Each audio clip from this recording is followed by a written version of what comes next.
తమిళనాడు దివంగత సీఎం జయలలిత మరణంపై ఇప్పటికే అనేక అనుమానాలు రేకెత్తుతున్నాయి. ఆమె మరణానికి సంబంధించి అనేక విషయాలు బయటికి రాకుండా డాక్టర్లు గోప్యంగా ఉంచారు అనే విమర్శలు వస్తున్నాయి.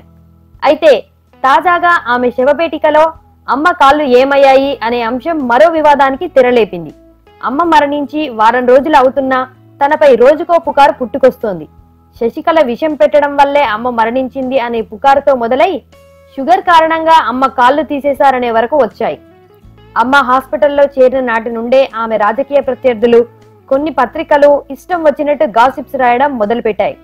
అమ్మ ఖననం తర్వాత ఆమె సమాధి నుండి శబ్దాలు వస్తున్నాయని, ఆమె ఆత్మ కనిపిస్తుందనే సిల్లీ రూమర్స్ పుట్టించిన వారు మరో అడుగు ముందుకు వేసి జయలలిత హాస్పిటల్ అడ్మిట్ అయిన వారానికే షుగర్ వ్యాధితో తన 2 కాళ్ళు తీసేశారని, అందుకే శవపేటికలో అమ్మ కాళ్ళు కనిపించకుండా జెండా కప్పారని, దానికి సాక్ష్యం ఇదే అంటూ సర్కిల్స్ వేసిన కొన్ని ఫోటోలు నెట్లో వదిలారు.